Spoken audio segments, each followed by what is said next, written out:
सादर प्रणाम सभी को। शरीर को स्थिर कर लीजिए। हम लोग गायत्री महामंत्र और गुरु मंत्र करेंगे। भगवान श्री कृष्ण अर्जुन को 17वां अध्याय श्रद्धा यानी भीतर का आधार कैसा हो उस पर उपदेश दे रहे हैं। अर्जुन ने बहुत अच्छी जिज्ञासा करी। जिज्ञासा ये थी कि जो लोग ये यज्ञ दान इत्यादि इस तरह के कर्म करते नहीं दिखाई देते तो उनकी श्रद्धा कैसी है। जैसे आज के जीवन में अगर हम देखें तो आप अपने परिवार में ही हम लोग देख सकते हैं। कोई व्यक्ति ऐसा होता है जो बहुत नियमितता से भगवान के पास बैठता है, दीपक जलाता है, यज्ञ करता है, दान करता है। और कुछ ऐसे भी साथी संगी होते हैं, परिवार में कुटुंबी होते हैं, जिनके अंदर एक नियमित क्रम कम होता है। जैसे बच्चों में कई बार माँ बाप कहते हैं कि आजकल की जनरेशन या इवन अपने पति पत्नी माताएं बहनें थोड़ा सा ज्यादा इस तरफ रुझान रखती हैं और नियमित होती हैं। लेकिन जो लोग ये कर्मकांड करते हुए नहीं दिखाई दे रहे, उनकी श्रद्धा कैसी है, ये कैसे पता चले, ये अर्जुन की जिज्ञासा थी। इसी जिज्ञासा समाधान में भगवान उन्हें उपदेश कर रहे हैं, उसी पर अपन बात करेंगे। पहले गायत्री महामंत्र और गुरु मंत्र कर लेते हैं। ओम भूर्भुवः स्वः तत्सवितुर्वरेण्यं भर्गो देवस्य धीमहि धियो यो नः प्रचोदयात्। ओम गुरुर्ब्रह्मा गुरुर्विष्णुः गुरुरेव महेश्वरः गुरु साक्षात् परब्रह्म तस्मै श्री गुरुवे नमः। अखंडमंडलाकारं व्याप्तं येन चराचरं तत्पदं दर्शितं येन तस्मै श्री गुरुवे नमः। मातृवत् लालयित्री च पितृवत् मार्गदर्शिका नमोस्तु गुरुसत्ताय श्रद्धा प्रज्ञायुता च या श्रद्धा प्रज्ञायुता च या। दोनों हथेलियों को आपस में मलिए। प्राप्त हृदयविद्या को मुखमंडल पर हृदय स्थान पर स्पर्श करें। तो पीछे भी प्रसंग चल रहा था इस अध्याय के जो पहले सत्र हुए, श्रद्धा जो है उसकी व्याख्या करते हुए श्रद्धा क्या है और श्रद्धा का वास्तविक शाब्दिक अर्थ क्या है।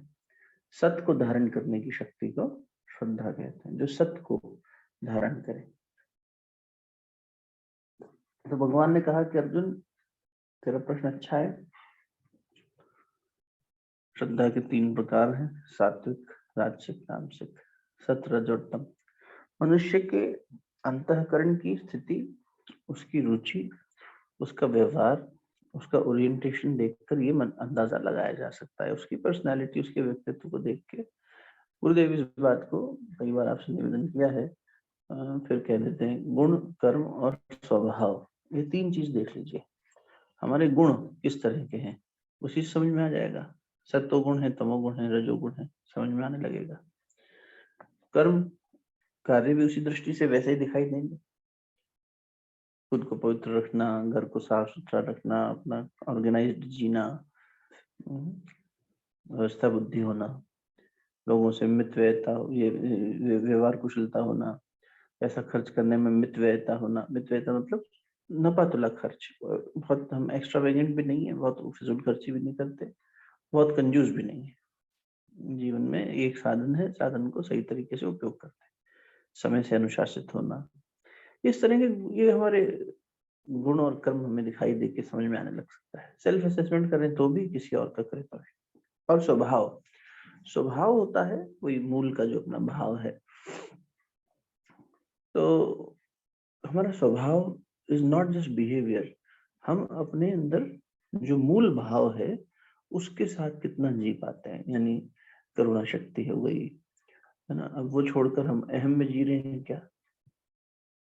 हमें प्रेम और संवेदना है, सिंपैथी है दूसरों के प्रति, और चीजों को समझ पाते हैं, या हम निष्ठुर हैं, पत्थर दिल हैं। इस तरह से गुण कर्म स्वभाव के आधार पर व्यक्ति अपना और दूसरों का मूल्यांकन कर सकता है। दूसरों का क्या करना अपना करें, वो ज्यादा अच्छा है। अब उसी भाव में आगे बढ़ते हुए भगवान ने आहार की दृष्टि से भी ये संकेत किया है, भोजन पर भी संकेत किया है। उस पर आज से बात को आगे बढ़ाएंगे। 17/7 यहाँ से आगे लेकर चलेंगे। तो हमारी आज नीलम बहन जी नहीं है, अभी तक तो आई नहीं है, शायद उसको सुबह थोड़ी सी एलर्जी हो रही थी, नहीं आ पाई होगी। तो हम लोग खुद ही शब्द शुरू करते हैं। 17/7 भगवान ये कह रहे हैं कि जो आहार है, आहार त्वपि सर्वस्य त्रिविधो भवति प्रियः यज्ञ तपस तथा दानम तेषाम वेदमिमं शृणु। 17/7 कि हे अर्जुन, आहार 3 प्रकार का होता है। आहार भी सबको 3 प्रकार का ही प्रिय होता है, और वैसे ही यज्ञ, दान और तप भी 3 प्रकार के होते हैं। अर्थात शास्त्रीय कर्मों में भी 3 प्रकार की रुचि होती है। तो उनके इस भेद को सुन। तो अभी इसका प्रीमाइस वाला ये कनेक्टिंग श्लोक है, ज्यादा व्याख्या की बात नहीं है, फिर भी थोड़ा समझ लेते हैं। भगवान कह रहे हैं कि आपने देखा होगा 4थे श्लोक में अर्जुन के प्रश्न के उत्तर के अनुसार भगवान क्या कह रहे थे कि लोगों की निष्ठा 3 प्रकार की होती है, सात्विक, राजसिक, तामसिक। और इसकी परीक्षा करने के लिए 3 प्रकार के यज्ञ बता दिए। लेकिन जो जिस व्यक्ति की जैसी श्रद्धा होगी, जैसी रुचि होगी, यानी जैसा जो जिसे प्रिय लगता होगा, सिंपली ये कह सकते हैं, इस तरह से भी समझ सकते हो, उसकी निष्ठा की पहचान कैसे की जाए? तो बोले उसकी जो वो भोजन करता है उससे अंदाजा लगा लो। चाहे वो व्यक्ति नास्तिक हो, भगवान को ना मानता हो, चाहे आस्तिक हो, चाहे वैदिक तरीके से जीता हो, चाहे नॉन वैदिक तरीके से जीता हो, चाहे हिंदू हो, पारसी हो, ईसाई हो, मुसलमान हो, जो भी हो, किसी भी संप्रदाय का हो, तो वहां भगवान क्या कह रहे हैं कि निष्ठा की पहचान या श्रद्धा की पहचान उसके यजन पूजन ही नहीं है, उसके भोजन की रुचि भी है। देखो यहाँ एक बात समझना, भगवान ने भोजन की रुचि के आधार पर यह व्याख्या करी है। भोजन के आधार पर कम, और भोजन की रुचि हमारा what do we like in our eating consumption, उसके आधार पर 3 श्लोक कहे। जैसे इसको कैसे देखें, स्वाभाविक ही हमारा मन जिस तरफ ललचाए, जैसे कुछ लोगों को स्वाभाविक ही बिना किसी एफर्ट के अचार, चटनी, ये सब चीजें चटपट पटपुट ऑयली, किसी को स्ट्रीट फूड, किसी को जंक फूड, किसी को फ्रूट्स, स्वाभाविक दृष्टि से फ्रूट्स खाने का मन करता है।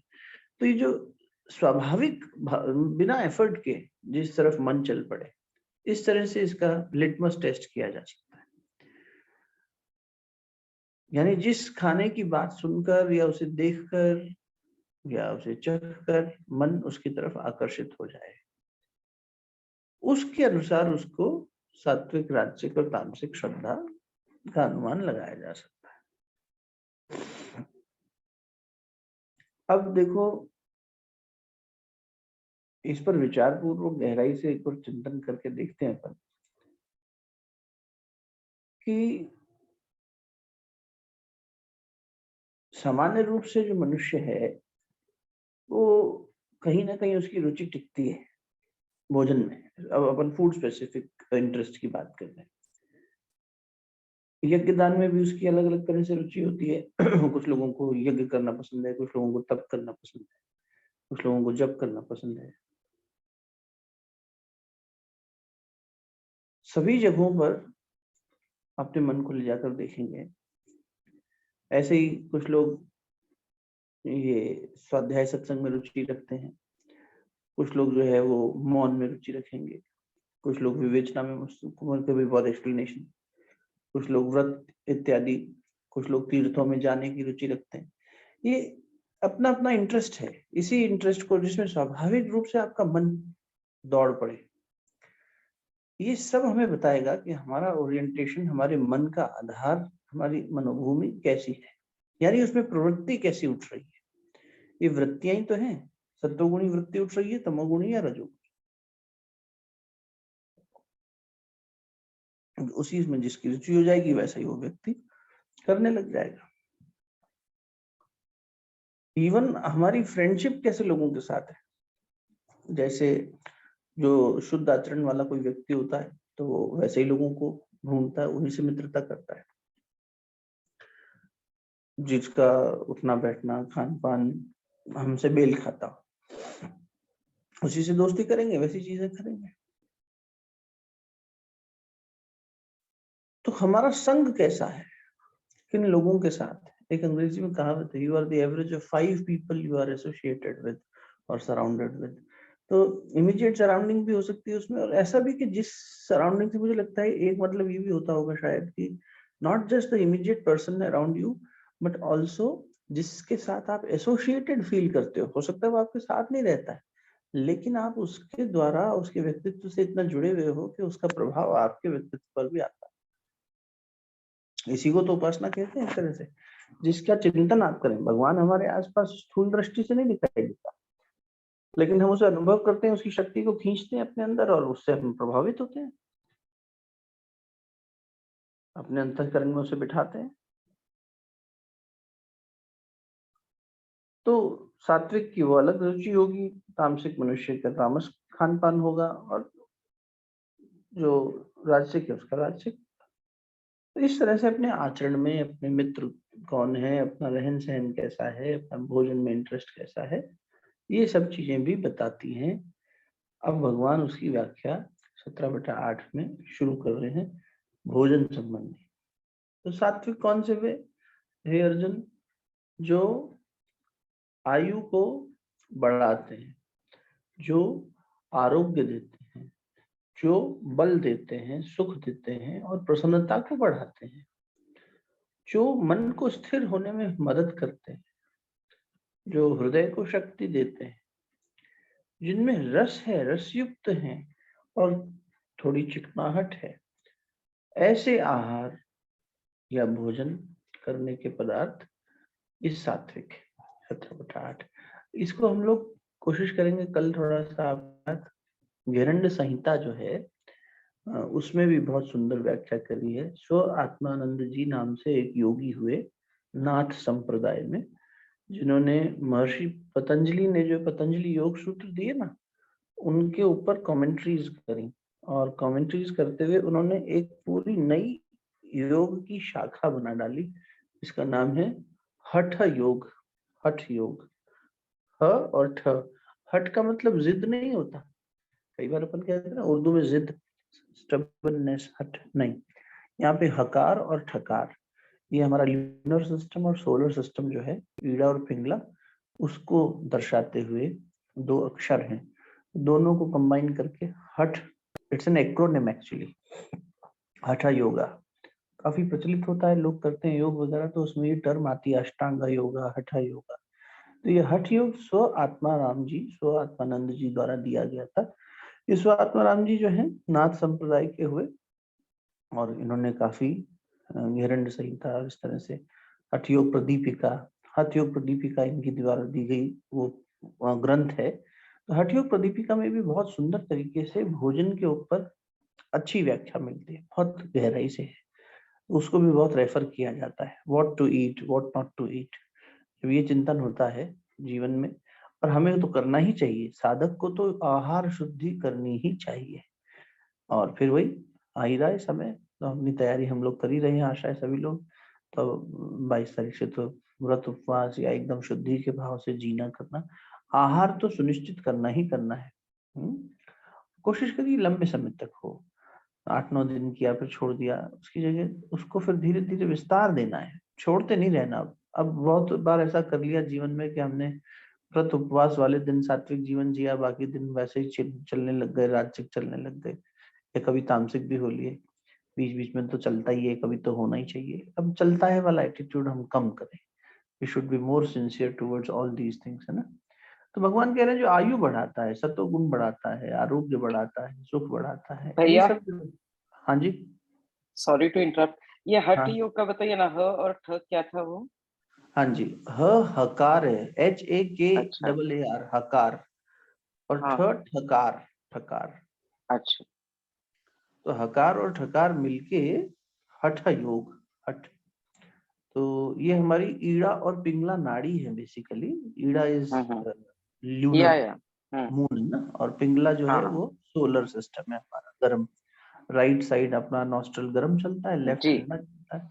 इन दोनों को आसन के माध्यम से आहार, तो हठ योग में क्या किया उन्होंने, जैसे आप अगर महर्षि पतंजलि की बात करें तो उन्होंने शुरू किया यम नियम से, कि पहले आप अपने डिसिप्लिन बनाइए, यम नियम, फिर आसन करने बैठिए, फिर प्राणायाम करिए, प्रत्याहार करिए, धारणा करिए, ध्यान समाधि में जाइए। तो ईश्वर प्राप्ति लक्ष्य है, कैवल्य लक्ष्य है, उसके लिए 8 स्टेप्स का मार्ग अष्टांग योग में महर्षि पतंजलि ने दिया। Who is considered as father of yoga. और उन्हीं को आधार बनाकर सब लोगों ने अपनी अपनी दृष्टि से फिर कमेंट्रीज करी, जैसे गीता जी पे अपन कमेंट्री कर रहे हैं, बहुतों ने करी है, हजारों लाखों संख्या में हो गई, ऐसे ही महर्षि पतंजलि के योग सूत्रों पे भी हुई। तो उसमें एक बहुत बड़ी शाखा निकल आई अपने आप में, वो अपने आप में एक स्तंभ बन गई योग की, हठ योग। तो स्व आत्माराम जी ने इसमें कहा कि मॉडर्न समय में, यानी अभी के समय में, जो मनुष्य है वो आसन कर ही नहीं सकेगा जब तक उसकी आहार शुद्धि नहीं होगी, जीवन शुद्धि नहीं होगी। तो उन्होंने कहा पहले तो अपना शरीर ठीक करने से पहले भोजन ठीक करो, तो सबसे पहला एम्फेसिस उन्होंने कहा खाने पे। उसके बाद उन्होंने आसन करवाने शुरू किए। फिर आसन से उन्होंने करते करते ये सारे चैनल्स खोलना, तो वही प्राणायाम और ध्यान लेटर स्टेजेस पे पहले। तो इसलिए हठ योग की क्लास अगर आप कभी करेंगे, कोई अगर अच्छा ऑथेंटिक टीचर होगा traditional school of line of school का, तो वो आपको आहार शुद्धि के, वो आसनों में आहार का बहुत एम्फेसिस देंगे। जबकि आप महर्षि पतंजलि के पास चलेंगे तो उनके आहार, उनकी आसन की डेफिनेशन क्या है, स्थिरम सुखम आसनम। 3 शब्द में खत्म कर दी डेफिनेशन। उनका जहां स्थिरता मिलती है और सुख मिलता हो, आप स्थिर होके एकाग्र होके बैठ सकें, और वो आपका आसन हो गया, स्टेबिलिटी एंड कंफर्ट। इन्होंने कंफर्ट की बात खत्म कर दी, कंफर्ट बाद में, बहुत कंफर्टेबल लाइफस्टाइल हो गई ना हम लोगों की। इसलिए आज के समय में हठ योग के आसनों का बहुत महत्व है, because our sedentary lifestyle sorry has made us live in a way कि हमारा शरीर बहुत जड़ हो गया है। तो शरीर को हिलाओ डुलाओ, पहले शरीर को डिसिप्लिन में लाओ, उससे पहले आहार देखो, क्योंकि जब तक आहार ठीक नहीं करोगे, सुबह उठ ही नहीं पाएगा आदमी। अगर हैवी भोजन करेगा, टाइमलीनेस नहीं होगी, ये सब चीजें नहीं होगी। तो हठ योग में इस पर बहुत जोर है, शुरू में ही तैयारी करवाते हैं, उसके बाद में अभ्यास में आगे बढ़ाते हैं। तो अभी जो सतोगुणी भोजन है 17-8 में जो भगवान बात कर रहे हैं, बहुत ज्यादा लंबी व्याख्या की जरूरत नहीं है, सिंपल बात है कि जिस भोजन से आयु बढ़ती हो, अच्छा जी, यानी something which is nourishing my system. Gut को आपको पता ही है कितना रिसर्च हो गई है आजकल, सेकंड ब्रेन कहते हैं। हमारी इंटेस्टाइन, हमारी गट क्या रिसीव कर रही है, it's very important for us to understand. ये जो गट में जैसा जैसा कॉम्पोजिशन बनेगा, केमिकल रिएक्शन होंगे, सीधा ब्रेन को हिट करते हैं। इसलिए जो बच्चे छोटे होते हैं, जब हम लोग, उनको ये सेंसिटिविटी बहुत प्रगाढ़ रूप से दिखाई देती है। तो जैसे शुगर हो गया, चॉकलेट हो गई, ये सब चीजें, कॉफी के प्रोडक्ट्स हो गए, ये सब बच्चे जब कंज्यूम करते हैं, तो आप देखो कोई भी सहज से सहज बच्चा भी चंचल हो जाता है।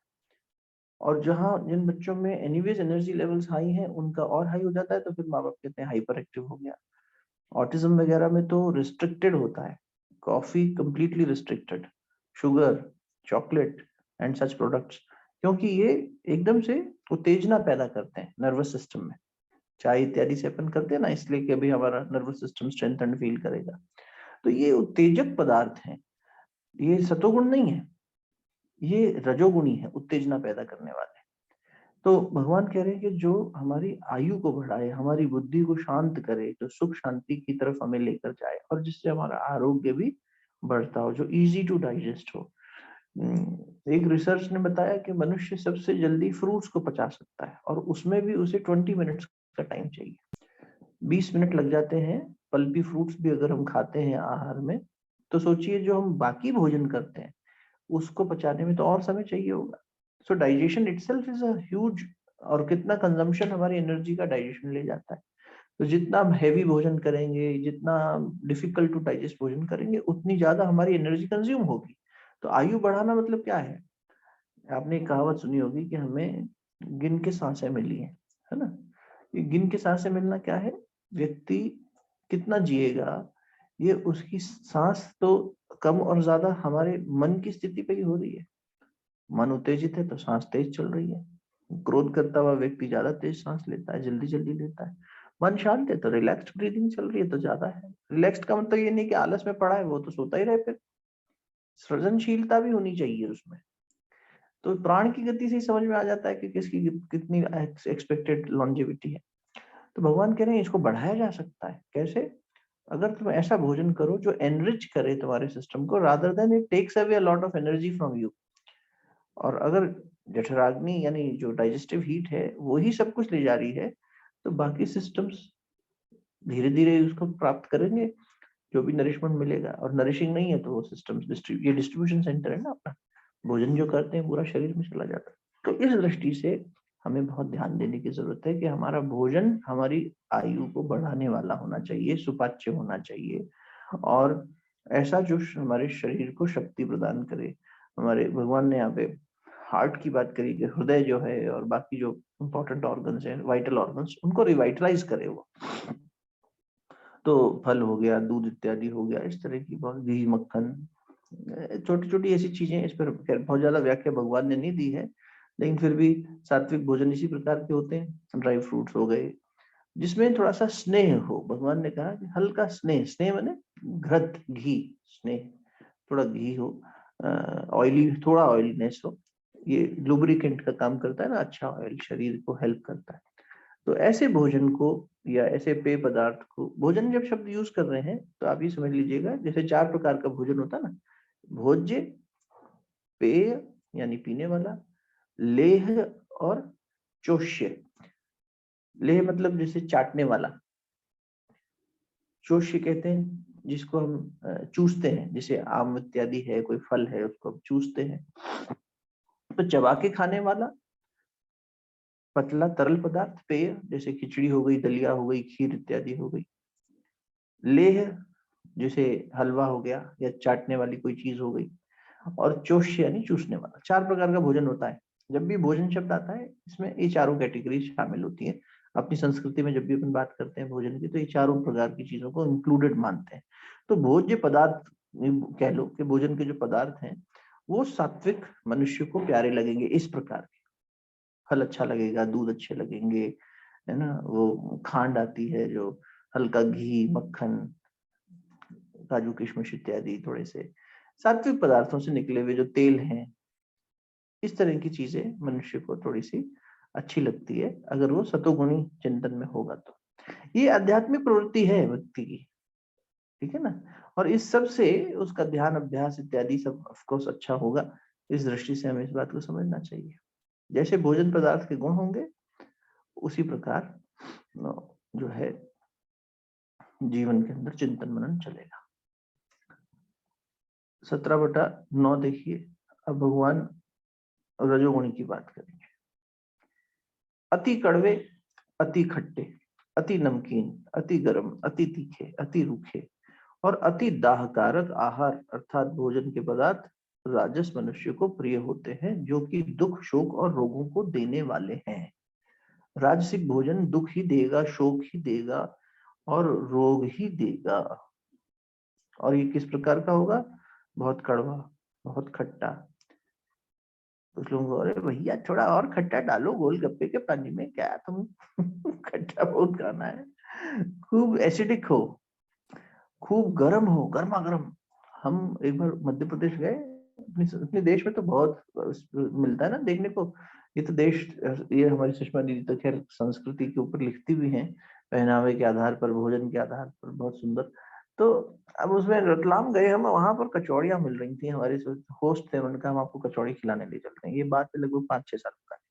हम गए तो हमने कहा है क्या ऐसा खास जो आप इतना कचौड़ी के पीछे पड़े हुए। गए तो देखा कि अब अपने बढ़िया है, यहाँ राजस्थान में भी हमें आए हुए हैं तो कचौड़ी में कोई कड़ी डाल के खाता है, कोई दही, कोई आलू की सब्जी इत्यादि, हर जगह का अपना रिवाज है। वहां क्या, खैर जो देखा हमने, हम तो चौंक गए। बोले आप देखो तब समझ में आएगा आपको। वहां लोग खड़े हैं और कचौड़ी को ऊपर से खोला, उसपे वही कचौड़ी का तेल जो गर्मा गर्म जिसमें वो तली जा रही है, 2-2 चम्मच तेल डाल दिया उसने फटाफट कड़ची से ही अंदाजे से। और वो गर्म तेल के अंदर जो भी उसका मटेरियल स्टफिंग है वो सिजलिंग हो रहा है उससे लोग, और पसीने आ रहे हैं लोगों को, मिर्च लग रही है, लेकिन एक के बाद एक कचौड़ियां खाई जा रहे हैं। ये क्या है? ये दाहकारक भोजन है इस तरह का। ये बहुत ज्यादा गर्म खाना, बहुत ज्यादा तीखा खाना, बहुत ज्यादा तला हुआ खाना, ये जलाता है शरीर को।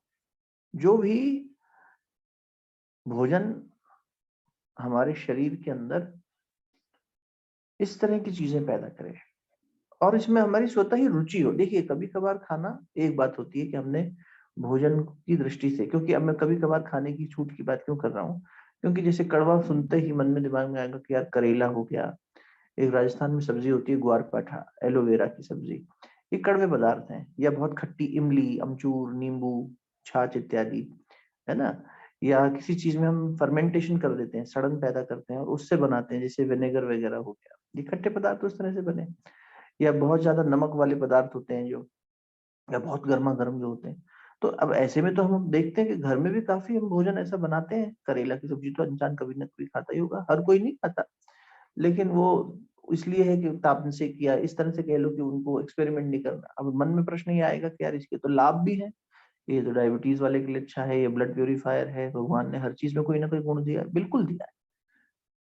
आयुर्वेद कहता है कि सृष्टि में, या यूं कह लो कि अपने प्लेनेट पे, पूरी जो ये वेजिटेशन है, एक पत्ता भी ऐसा नहीं बनाया भगवान ने जिसमें कोई सात्विक गुण ना हो। लेकिन फिर भी हमें पता है कि कुछ पेड़ जहरीले पदार्थ होते हैं उसमें। जहरीले मतलब जो हमारे शरीर को टॉक्सिक कर सकते हैं। तो हम हर एक का सेवन तो नहीं करते, हम घास की रोटी तो नहीं बना के खाते। तो है गुण उसी में, सब सब में है। इसलिए ये बात नहीं यहाँ हो रही कि ये निर्गुणी है या इनमें गुण नहीं है, लेकिन ये गुण कौन से हैं, इसलिए हमारा अनुपात इसमें क्या होना चाहिए। तो अब ये कड़वे जो सब्जियां हैं, इन सब में कभी कभी खा लेने वाली बात अलग है कि भाई कोई मेडिकल बेनिफिट के लिए हम उसे खा रहे हैं। तो पर अगर इसमें स्वतः ही रुचि हो तो हमें समझ में आना चाहिए कि हमारा मन राजसिक दृष्टि से अभी थोड़ा सा ज्यादा भाग रहा है। ये सब राजसिक है, गलत है ऐसा नहीं कह रहे। अब अगर मुझे सात्विक बनना है तो मुझे इनका निषेध करना होगा ना। जैसे प्याज लहसुन है, अब प्याज लहसुन हमारे फौजी भाई हैं, उनको खाना पड़ता हो सकता है, और उनको खाने से, अभी आपको बताएंगे ऐसे ऐसे उदाहरण हैं कि फौजियों को प्रेरित करने के लिए और उनके अंदर उत्तेजना जगाए रखने के लिए, because you have to be motivated right, any time you are required to do that. तो बाय डिफॉल्ट आपका सिस्टम में थोड़ी उत्तेजना होनी चाहिए। यू कांट बी सात्विक एंड तटस्थ भाव, you have to fight a war any time, you do not know, चाहे छोटी चाहे बड़ी। तो वो अलर्टनेस और उत्तेजना बनाए रखने के लिए उन्हें जब दूध पिलाया जाता है ना, इवन दूध जो कि एकदम सतोगुणी है, उस दूध को तमोगुणी बना दिया जाता है, सॉरी रजोगुणी बना दिया जाता है। कैसे? गाय का दूध थन में उतरा, बछड़ा गाय के लिए छोड़ा और बछड़े के पीछे कुत्ता छोड़ दिया। ये एक वो बनाया सिमुलेटेड एनवायरनमेंट। कुत्ता भागा बछड़े के पीछे, तो गाय उसकी रक्षा करने के लिए भागी। तो इसमें गाय के अंदर जो सतोगुण था वो रजोगुण में बदल गया। गाय बहुत संवेदनशील प्राणी है, और उस दूध का सेवन जब करेंगे तो हमारे अंदर भी रजोगुण आएगा। आजकल बहुत फैशन चल गया है वीगन, वेगन क्या बोलते हैं, वीगन, है ना। हम मिल्क प्रोडक्ट्स नहीं यूज करते, और बहुत बहस होती है कि ये तो इसका है। विशेष रूप से गौ माता की अगर बात करें, मैं गौ की महिमा बता रहा हूँ, वीगन होना या नहीं होना अपनी अपनी चॉइस है। व्यक्ति गाय का दूध छोड़ देता है ये कह के कि हम वीगन हैं, और एक मतलब आदर्श स्थापित करने की कोशिश करता है। बहुत से लोग पीते नहीं है अपने टेस्ट एंड प्रेफरेंसेस की वजह से। वरना शास्त्र भी कहते हैं, गुरुजन भी कहते हैं, जीवन में यदि आपको करुणा जगानी है तो गाय का दूध जरूर पीजिए। ऑफ कोर्स वो गाय, ये जर्सी गाय की बात नहीं हो रही है जो जिसमें गाय के जीन्स ही नहीं है। ये हमारी जो देसी नस्ल की गाय होती हैं, आप अपने आसपास की किसी गौशाला से ये व्यवस्था बना सकें, अगर करुणा शक्ति अगर जगानी है तो गाय ही जगा सकती है। इतनी ज्यादा प्रधानता है उनमें करुणा की। अब वो करुणामयी माँ जो है, जो पोषण दे रही है, उसके दूध को फौजी को पिलाना है तो वो तो करुणा में युद्ध नहीं कर पाएगा। तो इसीलिए ये जो है उत्तेजना प्रकट करना इस तरह से सिमुलेटेड एनवायरनमेंट तक बनाए जाते हैं। तो इसका भी असर पड़ता है ना। ये तो अभी अपन तो भोजन की कैटेगराइजेशन कर रहे हैं, फिर भोजन के पीछे परोसने वाले का, बनाने वाले का, खाते समय हमारा मन, ये हर चीज पे हमारे ऋषियों ने और बुजुर्गों ने वो मेहनत करी। इसलिए बनाते समय भी ध्यान देना, भोजन करने से पहले भगवान का नाम लेना, हाथ में जल लेके भोजन को चारों तरफ घुमाना, प्रणाम करना, गायत्री मंत्र करना या वैदिक मंत्र करना। भोजन को प्रणाम करके फिर जब भोजन करेंगे तो हमारा मन अगर मान लो उत्तेजित भी था तो शांत हो गया उतनी देर में। मंत्र के माध्यम से मन को शांत कर लिया, ग्रेटिट्यूड की फीलिंग के माध्यम से, कृतज्ञता के माध्यम से हमने मन को शांत कर लिया और फिर भोजन शुरू किया।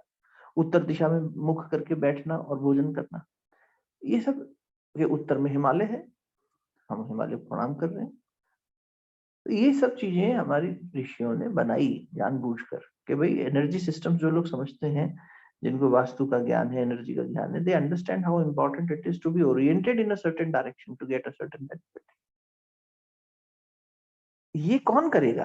अरे कौन करे ये सब, तुम कैसी बात करते हो? हाँ, तो ये हम जब कह रहे हैं इसका मतलब हमारी अभी रुचि अपनी लाइफ की एनर्जीज को एक दिशा में बढ़ाने में है ही नहीं।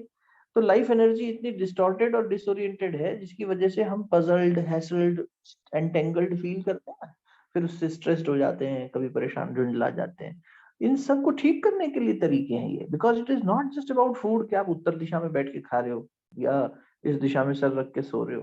It helps your energy systems कि अगर आप एक सर्टेन डायरेक्शन में, नॉर्थ में सर और साउथ में पैर करके सोएंगे तो जो नॉर्थ साउथ पोल की एक्सिस की मैग्नेटिक फील्ड है वो आपको डिस्टर्ब करेगी, आपकी नींद अच्छी नहीं हो पाएगी। इसलिए मेक श्योर कि आप नॉर्थ में सर और साउथ में पैर करके ना सोएं। साउथ में पैर करने से कोई ये नहीं है कि यम भगवान नाराज हो जाएंगे और वो मृत्यु आ जाएगी। मृत्यु आ जाएगी मतलब जब हमारा नींद ही अच्छी नहीं होगी, नर्वस सिस्टम खराब होने लगेगा, शरीर बिगड़ने लगेगा, तो फिर धीरे धीरे हमारा प्राण तो कम होता ही चला जाएगा ना। और जिसका प्राण जितना ज्यादा चलेगा वो उतना ज्यादा जिएगा। तो यम भगवान नाराज हो जाएंगे का मतलब यही है कि दक्षिण में पैर करके सोओगे तो उधर उस तरफ से काल नाराज हो जाएगा।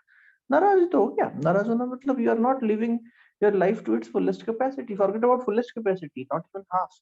तो हम कोशिश करें, अगर हमें, और विशेष रूप से साधना क्षेत्र में आगे बढ़ने वाले को तो करना ही चाहिए। और साधना तो सिर्फ एक बात है, जीवन साधना, वही सुखपूर्वक जीने की इच्छा है, सबके साथ चलने की इच्छा है, काम में प्रोफेशनल ग्रोथ करने की इच्छा है, नए डायमेंशंस जीवन में एक्सप्लोर करने की इच्छा है, तो उसके लिए हमें ये सब ध्यान देना चाहिए। तो ये अपना राजसिक पे वापस आए। राजसिक भोजन जो है तो गर्मा गर्म तीखा खाना, है ना, जिससे एकदम बस नाक मुंह से पानी निकल आए, लाल मिर्च बहुत तेज खाना, ये सब चीजें जो है, मैं जहाँ बैठा हूँ वहाँ तो राजस्थान में तो लाल मिर्च का बड़ा वो है प्रचलन। बिना लाल दिखे सब्जी कोई खाता नहीं, दाल कोई खाता नहीं, इसमें लाल ही नहीं है, उबली उबली खिला दी। ये रुचि ऐसी बनी हुई है। एक तो ये हो गया कि चलो कई बार लोग इसको जस्टिफाई करते हैं कि नहीं क्लाइमेटिक कंडीशंस ऐसी हैं, वहां पर ये चीज जरूरी है। अरे वो एक समय पे थी, और हो सकता है साल में एक बार कभी ऐसा होता हो, जब वो ऋतु आती हो जब आपको बहुत गर्म या बहुत वो, हर ऋतु का अपना तरीका है ना।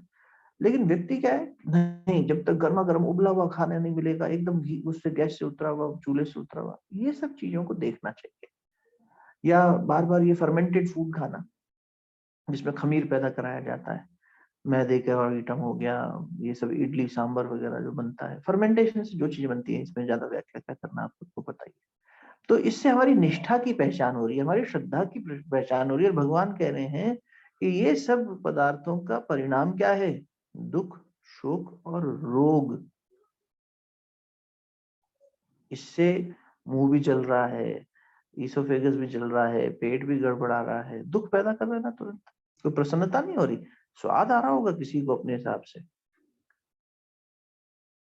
फिर चिंता आ जाती है, शोक हो गया ना, अरे हमने ये खा लिया था, हमें तो उल्टियां हो रही हैं, हमें तो गैस्ट्रोइंटेस्टाइनल इन्फेक्शन हो रहा है, फलाना हो रहा है, ढिकाना हो रहा है। तो हमें देखना चाहिए। और फिर इसके अभी सूक्ष्म परिणाम, जहाँ कामनाएं, क्रोध, ये सब बड़ा, रजोगुणी व्यक्ति का क्रोध देखो, उसकी कामनाएं देखो, एंडलेस डिजायर्स, खत्म ही नहीं हो रही।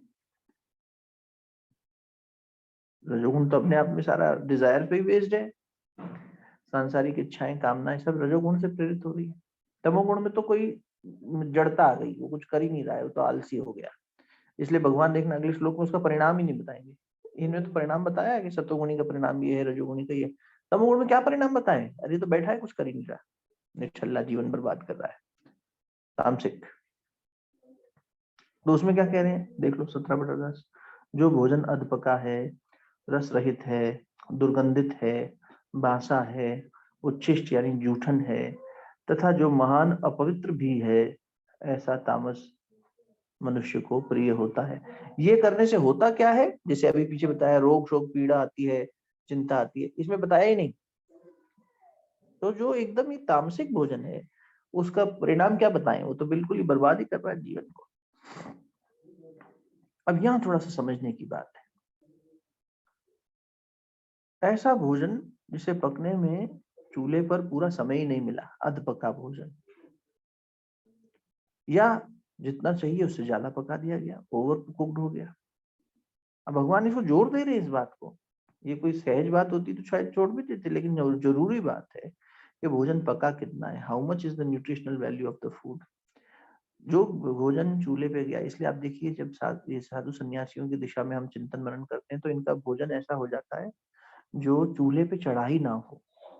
हम जब रहते थे शांति कुंज, अब तो शरीर छोड़ दिया, विवेकानंद पुरी महाराज जी नाम से बहुत अच्छे संत, मतलब ब्रह्मलीन संत होंगे, निश्चित रूप से होंगे, और आप मुझे जानते हो, मैं आई एम ह्यूज क्रिटिक, मैं जल्दी से नहीं स्वीकार कर पाता। उनके पास जाते थे हमने, वो उनकी सात्विकता देखी, और उनकी नहीं, उनके साथ जो लोग रहते थे, उनके जो इमीडिएट अटेंडेंट्स थे, उसमें एक माता जी थी, जीजी थी, मतलब वो देख रेख करने का पूरा व्यवस्था का दृष्टि से देखती थी। उनकी शिष्या थी, बहुत यंग थी उनके कंपैरिजन में, वो रहे होंगे 80 साल के, रही होंगी 50 साल की, आज से 10 साल पहले। और उनके साथी संगी और भी थे, सब मिलके उनकी सेवा अर्चना करते थे। ये जो साथी संगी थे ना सारे, अधिकतर लोग, ये भोजन खूब अच्छे से जो आता था, भोजन बनता था, प्रसाद बंटता था, हम जैसे लोग जाते थे जो श्रद्धा रखते थे, लेकिन हम देखते थे कि वो तो चूल्हे पे चढ़ा भोजन ही नहीं करती थी। सुनीता बहन जी थी, और भी 2-3 लोग थे। तो हमें बड़ी जिज्ञासा होती थी, हम तो कभी परखते थे कि ऐसा तो नहीं है हमारे सामने थोड़े समय नहीं, तो जाते कभी भी पहुंच जाते थे यही देखने के लिए, देखें इनकी रसोई में क्या क्या है।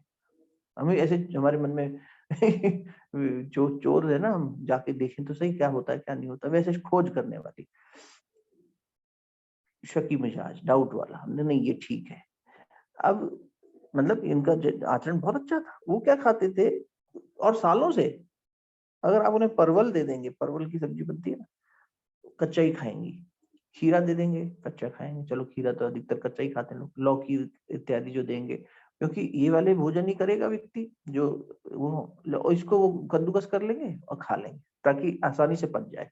शरीर को इतना ज्यादा वैसा कर दिया कि उसी से पच गया, वो कुछ करना ही, उसका रस निकाल लिया, एकदम चूल्हे पे चढ़ा ही नहीं भोजन। तो इस दिशा में लोग काम करते हैं, इस सब का असर होता है। नहीं साहब हमने ये लिए प्रैक्टिकल नहीं है, ठीक है, तो भी ये तो ध्यान दें कि ओवर कुक्ड या अंडर कुक्ड ना हो, नहीं तो वो तामसिक भोजन हो गया, अधपका भोजन हो गया। बिना ऋतु के भोजन कर रहे हैं, हम तो हर ऋतु में आम खाना चाहते हैं, हर ऋतु में संतरा खाना चाहते हैं, फल भी खा रहे हैं जिसे हम सात्विक कह रहे हैं, लेकिन वो कौन सा है? बिना ऋतु का, तो तामसिक है वो। It has to be in that weather. वो नहीं, हम तो कोल्ड स्टोरेज में रख के सब आलू खा रहे हैं साल भर। तो अपने, इसलिए कहते हैं ना, फुटप्रिंट होता है भोजन का भी, कहाँ से आया, कितनी दूर से आया, फूड फुटप्रिंट। आपकी लोकल जगह पर जो जहाँ आप रह रहे हैं, वहां का भोजन, वहां की उगाई हुई चीजें, वहां की वनस्पतियां आपके लिए ज्यादा उपयोगी हैं, क्योंकि आपके शरीर में उस तरह का ओरिएंटेशन है उस वायुमंडल के आधार पर। तो फ्रोजन फूड्स वगैरह जो होते हैं, पैकेज फूड्स जो होते हैं, कई बार लोग बना बना के रख लेते हैं कि हाँ भाई इसको हम फ्रीज कर लेते हैं तो खाते ही रहेंगे लंबे समय तक, ये सब तामसिकता है। जिसका रस सूख गया है, जैसे खूब धूप में रख दिया जाता है तो कई बार फल सूख जाते हैं, या उनका वनस्पतियों का रस सूख जाता है, ये सब, या जिसका मशीन से खींच लिया गया सार, कई बार ऐसा होता है। उस भोजन को किया हुआ करना बेकार है। ऐसा दूध भी बेकार है, ऐसा फल भी बेकार है। और डेफिनेटली जो सड़न करके पदार्थ बनाया गया, जैसे सड़ा के अपन अंगूर की वाइन बना लेते हैं, अल्कोहलिक प्रोडक्ट्स बना लेते हैं, प्याज लहसुन हो गया, ये सब तामसिक है, जो स्वभाव से ही दुर्गंध पैदा करने वाले हैं। नहीं साहब प्याज के बड़े मेडिसिनल बेनिफिट हैं, लहसुन के आप कैसी बात कर रहे हो? अरे मेडिसिनल बेनिफिट सब चीजों के, लेकिन यदि ओरिएंटेशन उस दिशा में है तो ये बाधक है। कुछ त्याज्य हैं और कुछ बाधक हैं। त्याज्य मतलब इसका तो त्याग ही कर दो, जैसे मांस मछली मदिरा इत्यादि। और कुछ बाधक है, तुम समझ लो, है तामसिक। अगर कंज्यूम करते हो तो डिस्टर्ब करेगा विचार शक्ति को, डिस्टर्ब करेगा विचार शक्ति को। इसीलिए अगर हमें उसको बचाना है तो उस डिस्टर्बेंस से दूर रहना है तो फिर इसे बाधक मान के छोड़ दिए। ये तो अपने विवेक है ना, इसमें कोई मोरालिटी या पाप पुण्य की बात नहीं हो रही कि अरे हमने प्याज खा लिया तो पापी हो गए, हम तो वैष्णव थे। अरे बीमार होता है व्यक्ति तो आयुर्वेद में भी इसकी बड़ी वो है कि इसका रस निकाल के पियो। राजस्थान में भी प्याज देखो, क्योंकि जहाँ गर्मी बढ़ती जाएगी, लू बढ़ती जाएगी, प्याज के रस का बड़ा महत्व है। तो नो डाउट उसमें कोई ऐसी कट्टरपंथी की बात नहीं कर रहे। एक सहज स्वाभाविक ओरिएंटेशन मन का जिस भोजन के प्रति हो जाता है, उसके आधार पर हम मनोभूमि की बात कर रहे हैं कि हमारा मन कैसा है। बार बार कुछ मिल गया खा लें, डब्बा खोले चटाएं, ये चाटें वो चाटें, चलो फ्रिज खोले कोल्ड ड्रिंक पी लें, ये कर लें, ये जो है इससे हमें अपना अनुमान लगाना है। हम अभी भोजन को अच्छा बुरा नहीं कह रहे कहीं, हम तो अपने मन को अच्छा बुरा समझ रहे हैं ना कि कहाँ खड़ा है। तो इसलिए इस बात को समझना है ना। भगवान ने भोजन की ज्यादा व्याख्या नहीं करी है यहाँ, भोजन में रुचि किस तरफ है उसकी व्याख्या करी है इस अध्याय। तो इस तरह का जो है भोजन या पेय पदार्थ मदिरा इत्यादि, नॉनवेज इत्यादि, ये सब बेकार है।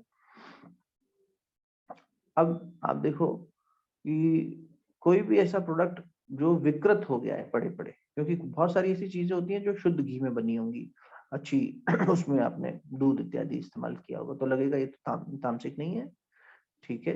लेकिन वो भी एक सीमा के बाद, जब उनकी एजिंग हो गई, समाप्त हो गई, पुराना हो गया, और हम रखे रखते हैं। विशेष रूप से क्या होता है, अच्छी देसी घी की आप मिठाई लाइए कई बार, तो संभव है वो घर में ऐसा हो जाता है कि वो लाए थे लेकिन कंज्यूम नहीं हुई और पड़े पड़े 2 दिन हो गए, 4 दिन हो गए, उसकी वैल्यू खत्म हो गई है। उसकी मतलब न्यूट्रिशनल वैल्यू भी खत्म हो गई है, उसके अंदर उसकी जो एक उसकी एनर्जी थी वो भी डिस्टर्ब होकर खत्म हो गई है। तो अब इट इज तामसिक। उसको कोई खाने से कोई सोचे कि नहीं, बासी जो भी भोजन है पुराना हो गया है, उच्छिष्ट हो गया है, जूठन है, ये सब हमारे लिए तामसिक है ना। इवन मतलब गुरुदेव ने एक जगह लिखा कि अगर कोई पशु भोजन को सूंघ ले, जब हम भोजन करते हैं उस समय पशु कोई भोजन को सूंघ ले तो वो भोजन भी तामसिक हो जाता है। तो उसके लिए वो समाधान क्या है कि अगर आप एनिमल लवर हैं तो उनको, या एनिमल लवर तो बहुत हो सकते हैं लेकिन आसपास एनिमल्स ही ना हो, लेकिन कभी ऐसे प्रांगण में है तो आप भोजन पहले पशुओं को करा के फिर खाइए। माताएं बहनें पहले बनाती थी पशुओं के लिए, फिर औरों के लिए, सबके लिए बनता था, फिर अपना बनाती थी, अपना घर का सब देखती थी, और उसमें भी सबसे अंत में अपने लिए देखती। कितनी सुंदर पद्धति थी। पहले घर के परे के लोगों को देखते थे जो इस चार दीवारी में मेरे साथ नहीं रहते। तो भैया ये गाय की रोटी, ये कुत्ते की रोटी, ये हमारे पूर्वजों के नाम की एक रोटी, कि चलो किसी पशु के माध्यम से उन तक पहुंच जाए। ये कोई व्यक्ति आ गया तो उसके लिए रोटी, और फिर पूछते थे हाँ भाई कौन कितनी कितनी भूख है बताओ। उस हिसाब से सबकी भूख का अनुमान लगा के बनाती थी। फिर थोड़ा सा एक्स्ट्रा बना देती थी कि किसी की भूख बेचारे का अनुमान कम गलत रह गया हो तो, और अच्छा लगती कहीं रुचिपूर्ण लगे तो और खाना हो तो, और फिर अपनी जोड़ती थी। इतनी लंबी प्रक्रिया में सबसे अंत में खुद को रखती थी।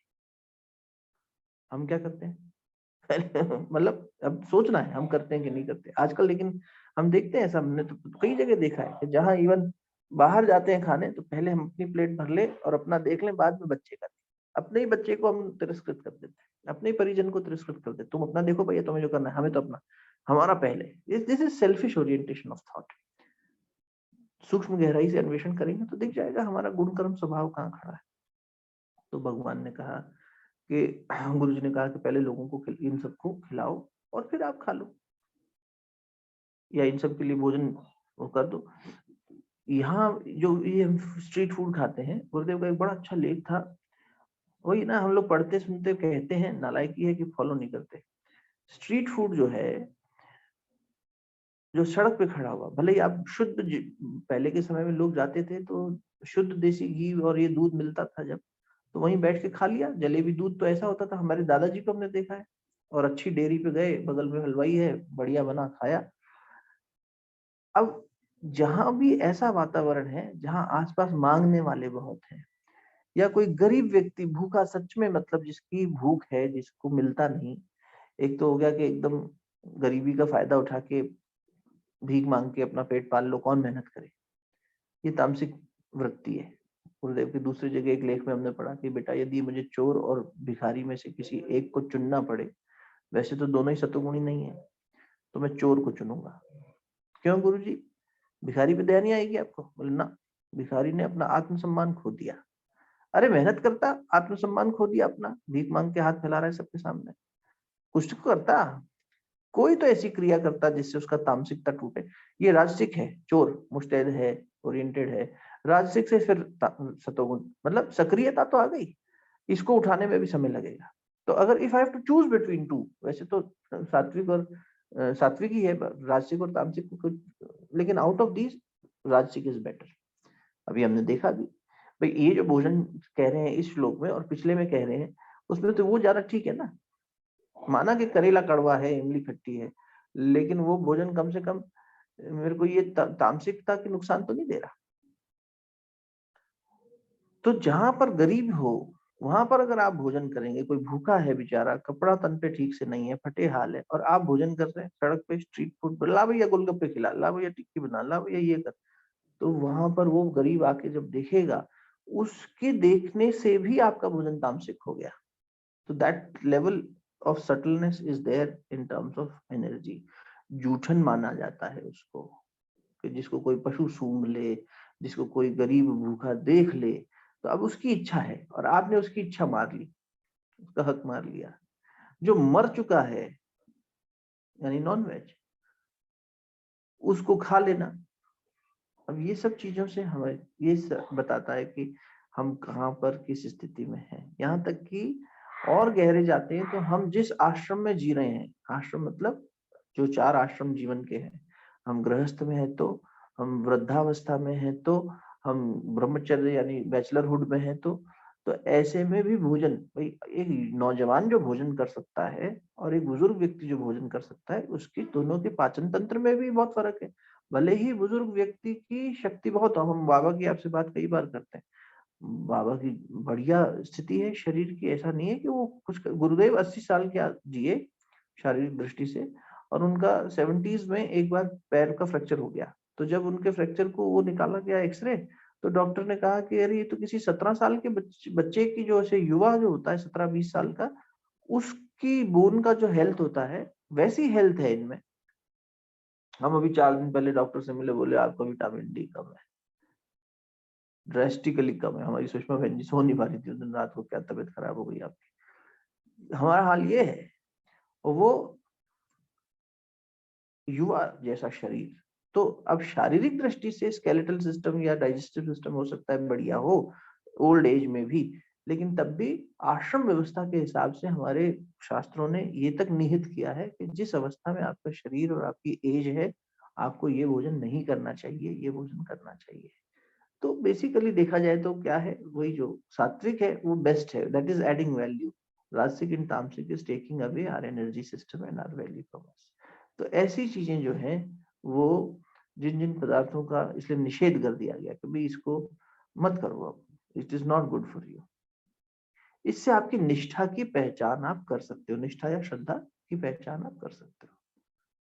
अच्छा, सात्विक भोजन भी अगर राग पूर्वक खाया जाए, अब ये आ जाते हैं भोजन की कैटेगरी से मन की कैटेगरी पे, क्योंकि अन्न जैसा खाएंगे वैसा मन बनेगा।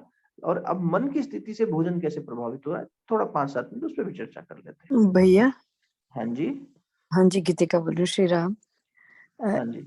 ये बासी जो बताया था, क्योंकि मन की कैटेगरी पे जाने के पहले मुझे इसमें क्वेश्चन था, जो बासी है उसकी क्या डेफिनेशन है कि सुबह का शाम में नहीं खाना चाहिए, शाम का रात मतलब रात का अगले दिन नहीं खाना चाहिए, उसका कैसा रहता है?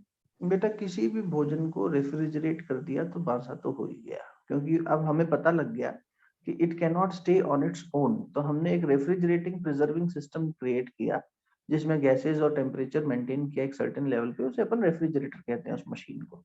नेचुरल टेंडेंसी में कोई भी भोजन चाहे वो कितना भी सात्विक हो, एक 6 घंटे मैक्सिमम टिक सकता है, 3 से 6 घंटे बस।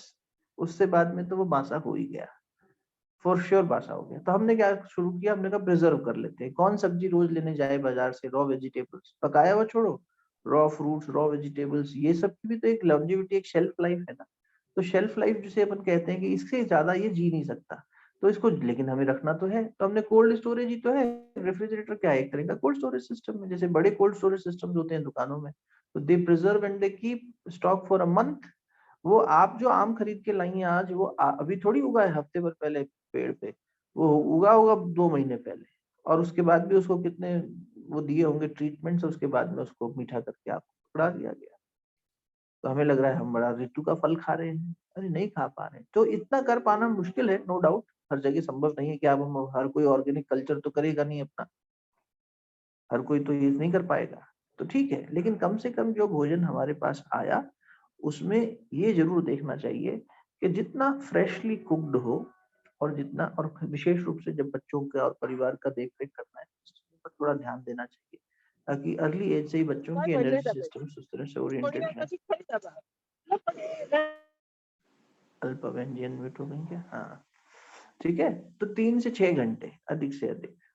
और जी फिर जैसे भैया। आपने देखा होगा जूस वगैरह जब बनाते हैं, कभी कभी आप शॉप पे जाइए या घर पे जूस निकालिए, तो वो भी कहते हैं भैया जूस पड़े पड़े 10 मिनट 15 मिनट से ज्यादा नहीं, मैक्सिमम 15-20 मिनट के बाद तो वो जूस बेकार है, अगर आपने जूस निकाला और फ्रेशली नहीं पिया, या जिसके लिए बनाया उस व्यक्ति ने उसे 15-20 मिनट पड़े रहने दिया, तो द अर्लियर द बेटर।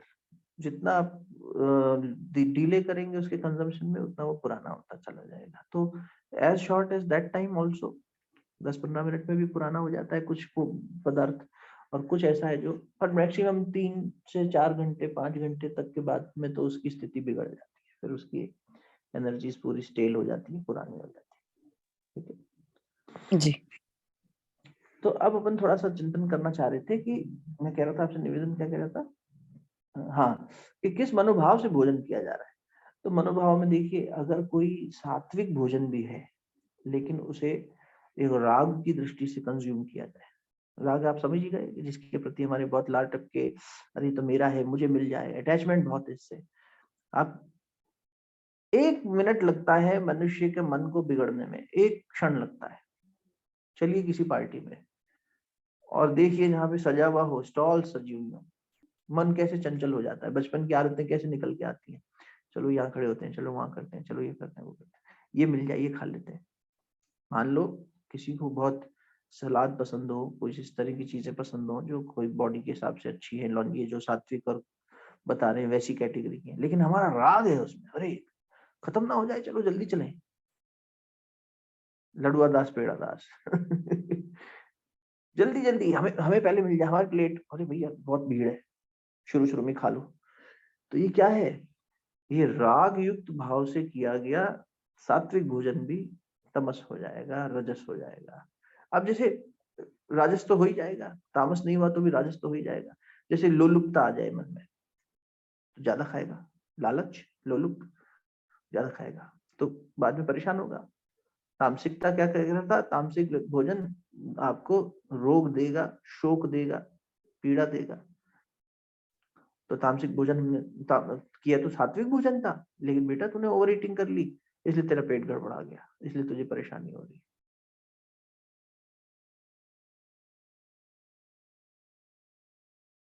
जब व्यक्ति कहीं से भोजन प्राप्त हो और उसकी आस रखे, मिल जाए मिल जाए मिल जाए, ये भी लोलुपता है। इसीलिए हमारे यहाँ नियमित ये बनाया गया कि अच्छा क्या करें भाई, आज आप रसोई में भोजन बना रहे हो या आपने बनाया घर के किसी व्यक्ति की पसंदीदा चीज, तो बच्चा जैसे कहता है ना मम्मा जल्दी बनाओ, तो ये क्या लालच है क्या, उसका लोलुपता है क्या? हाँ है, बिल्कुल है। तो कैसे करें भाई फिर इस बच्चे की लालच दूर, इसकी तो भूख है। तो माँ ने कहा अरे फटाफट फटाफट पहले बना के इसकी प्लेट परोस दो, नहीं, थोड़ा वहां संयम जरूरी है। बेटा जी चलो ये भगवान जी को खिलाओ फटाफट, फिर शुरू करते हैं। बच्चे का मन बना दो ना उसी समय, चलो गोपाल जी को राम जी को भोजन भोग लगाओ, चल लेके जा, फटाफट लगा, और भूख लगी ना, हाँ मैं बना के ला रही हूँ।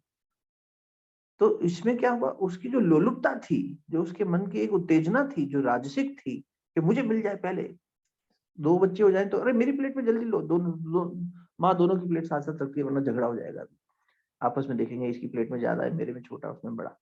हम तो देख रहे हैं अभी पीछे यही चल रहा था 2 बच्चे हो गए तो दोनों का अपना अपना ग्रुप डायनेमिक्स है।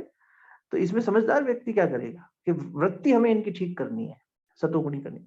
चलो चलो भगवान को भोग लगाओ, जो भी आया है बढ़िया सा लेके आए हो, जलेबी पेड़ा, चलो खिलाओ भगवान को, और जब ये उन्हीं के साथ बैठ के खा लो, तुम लोग मंदिर में बैठ के खा लेते हैं दोनों, हो गया। ये कर लेना चाहिए, तो इससे वृत्ति सतोगुण की तरफ बढ़ जाएगी। नहीं तो वो राजसिक हो जाएगा और उसकी भावना वैसी बन जाएगी, उसके राग युक्त हो जाएगा भोजन। तो इसीलिए हमारे बुजुर्गों ने कहा पहले भगवान जी को अर्पित करो, फिर उनको याद करते हुए खाओ। भगवान नहीं है पास में, यात्रा में हो, अच्छा चलो भगवान को याद कर लो, मतलब ऐसा कर, कुछ लोग तो लड्डू गोपाल जी वगैरह लेके चलते हैं, पर वैसे कोई प्रतिमा के रूप में भगवान साथ में नहीं है, और स्थूल उसका एक क्रिया भी करनी है, तो भी मन में अच्छा चलो हम गायत्री मंत्र करेंगे, फिर शुरू कर, खा लिया। भगवान को याद करेंगे, जय श्री राम बोलेंगे, फिर शुरू करेंगे, जैसा मन हो, जिसकी जैसी उसमें आस्था हो, तो लेकिन उसे सात्विकी बनाना चाहिए, ये बात मुख्य है यहाँ पर। इसलिए आहार में रुचि की बात भी आती है, और उसके साथ साथ उसके पीछे का जो भाव है, जिस भाव से उसे ग्रहण किया जा रहा है, वो भी आती है ना। आप देखो, भैंस का दूध आपको आलसी बनाएगा ही बनाएगा, ये ऐसा नहीं है कि हम कह रहे हैं सिर्फ, लोग तो रिसर्च किए बिना मानते नहीं। घोड़े को गाय का दूध पिलाया गया और घोड़ों को भैंस का दूध पिलाया गया। इन घोड़ों को लेके गए, ये रिसर्च करके देखिए साइंटिस्ट ने, इन घोड़ों को लेकर गए और आगे एक पर्पसली ऐसे रास्ते से ले गए जहां पर एक नाला है, स्ट्रीम है, जिसके थ्रू उसे गुजरना है। जो घोड़े भैंस का दूध पिए वो उसमें बैठ गए, और जो गाय का दूध पिए वो उसको क्रॉस कर गए। अरे इतना ज्यादा असर है, इतना सूक्ष्म असर है। देखो आप, बैल जो है, आप देखो, फाइट करवाई गई मेल बफेलो की और ऑक्स की, और दोनों की फाइट में बफेलो जीत गया, बहुत ताकतवर होता है, लेकिन उन्हीं को, दोनों को कार्ट में जोत दिया, बैलगाड़ी में, एक भैंसा गाड़ी बना दी, एक बैलगाड़ी। आप देखना कभी भी, कभी आपने देखा होगा, क्योंकि हरियाणा साइड में बहुत बफेलोज होती हैं, मेल बफेलो को आप कभी कार्ट में लगा दीजिए आगे और कहिए खींचे, तो जीभ निकालता है बाहर, थक जाता है बहुत जल्दी, तामस पड़ा रहता है, मेहनत नहीं होती। और बैल दिन भर चलता रहेगा, कभी जीभ बाहर नहीं निकालेगा, ऐसे थका हुआ जीभ बाहर निकाल के अरे हमारी जान निकल गई, प्राण निकल गया, नहीं, अपना जुगाली करता रहेगा, चलता रहेगा, करता रहेगा, चलता रहेगा। ये कर्मठ था उसमें है, इसमें नहीं है। तो ये प्रकृति में भी आप देखेंगे तो उस दृष्टि से आपको पशुओं में, प्रकृति में भी दिख जाता है कि किस, और ऐसे पशुओं का सानिध्य है, या ऐसे पशुओं के द्वारा जो हमें भोजन पदार्थ मिलता है, यदि जैसे दूध इत्यादि, तो इसका असर भी हमारे ऊपर होता है, बहुत ज्यादा होता है। इसलिए भोजन की सात्विकता अपनी जगह बहुत महत्वपूर्ण है। इस पर अब आज चिंतन करिएगा, कल और बात करेंगे। अभी एक और क्लास लेनी है, तो आज यहीं विराम देंगे, 1 घंटा लगभग हो गया है, शांति पाठ करते हैं। फिर आज यात्रा भी है मेरी, कल से ऋषिकेश में बैठ के आपके साथ बात करेंगे। शरीर थोड़ा सा स्थिर कर लीजिए, भगवान को प्रणाम करेंगे, और शांति पाठ के माध्यम से यही प्रार्थना कि हमारा गुण, कर्म और स्वभाव, हे परमात्मा आपके आशीर्वाद से सतोगुण की दिशा में बढ़ चले। बार बार खाना, बार बार बनाना, अभी क्या खाया, तब क्या खाया, देखो परिवार की सेवा करते समय बनाना खाना आवश्यक है। उसमें हम अपनी इस बुद्धि से, इस समझ से इस तरह का कर लें कि जितना सात्विक हो जाए, जितना सात्विक हो जाए, क्योंकि राजसिक भोजन तो व्यक्ति करता है, तामसिक निषेध कर दो, यानी मांसा और इस तरह का नॉन वेज वगैरह इस सब, और जो राजसिक है उसको सतोगुणी बनाने के लिए उसमें भगवान को जोड़ दो, बार बार भगवान को जोड़ दो, बार बार। तो ठीक है, हम कभी खट्टा मीठा तीखा इस तरह का हो सकता है, परिवार में कभी बनता हो किसी के स्वाद के लिए कुछ, और अपने ऊपर स्वाद की पीछे भागना हमारा मन बंद कर दे, कम कर दे, ये अपने ऊपर कर सकते हैं। इतना निषेध हम अपने जीवन में लगा सकते हैं। परिवार को नहीं कह सकते, बच्चों को नहीं कह सकते, बुजुर्गों को नहीं कह सकते, ठीक है, उनका भोजन हमने बनाते समय भगवत भाव से बना दिया, और वैसे ही उनको परोस दिया कि ये भगवान जी को और फिर आपको, और अच्छे से खिला दिया। और खुद के ऊपर ये कर लो कि भैया हमारा ये खट्टा तीखा मीठा इसमें ज्यादा ना जाए, तो क्या करें, तो नेचुरल में जाए ना, फ्रूट्स के ऊपर हो गए, सैलेड्स के ऊपर हो गए, और जो खा भी रहे हैं उसको एकदम सत्वगुण भाव से, कोशिश उस दिशा में शुरू होगी तो पहुंच भी जाएंगे। लोग कर रहे हैं हमारे आसपास, भले ही कुछ लाइफस्टाइल के इश्यूज के आधार पर कर रहे हो, कुछ फैशन के नाम पे कर रहे हो, कुछ दिखावे के लिए कर रहे हो, लेकिन कर रहे हैं, यानी ये डुएबल तो है कि हाँ भाई इतना सब छोड़ के एकदम हम लीन फिट ये वो, तो उनका हो सकता है ओरिएंटेशन फिजिकल फिटनेस हो या शारीरिक वो हो और सीमित हो वहीं तक। हम तो मानसिक उस दृष्टि से भी करना चाहेंगे ना, तो अपनी रहन सहन, अपने आहार विहार में थोड़ा सा इस बीज को गहराई में लेकर आइए। फिर कह रहे, बार बार कह रहे, कहते ही रहेंगे, नवरात्र आ रहे हैं, उस दृष्टि से तैयारी अभी से कर लो। 22 तारीख आई गई है, रामनवमी तक उसको सेलिब्रेट करेंगे, राम जी की कथा करेंगे, राम जी के बारे में चिंतन मनन करेंगे, स्वाध्याय उस दिशा में चलेगा उन 9 दिनों में, तो मन अच्छा बना रहेगा। ठीक है, शांति पाठ। ओम देव शांति अंतरिक्षं शांति पृथ्वी शांतिरापः शांतिरौषधयः शांतिः वनस्पतयः शांतिर्विश्वे देवाः शांतिर्ब्रह्म शांतिः सर्वगं शांतिः शांतिरेव शांतिः सामा शांतिरेधि। ओम शांतिः शांतिः शांतिः सर्वारिष्ट सुशांतिर्भवतु। हाथ जोड़कर परमात्मा सत्ता को प्रणाम करेंगे जिनकी ऐसी मनोकंपा हो रही है और हम सब लोग ये सत्संग का लाभ और जीवन को अच्छा बनाने की दिशा में चिंतन मनन कर पा रहे। ओम नमोस्तनंताय सहस्त्रमूर्ते सहस्त्रपादाक्ष शिरोरुभावे सहस्त्रनाम्ने पुरुषाय शाश्वते सहस्त्रकोटि युगधारिणे नमः। दोनों तीनों को अच्छे से आपस में मिलिए। प्राप्त हुई दिव्यता को मुखमंडल पर अपने हृदय स्थान पर स्पर्श कराइए। बहुत बहुत साधुवाद, आपका दिन मंगलमय हो। कल बैठेंगे। प्रणाम।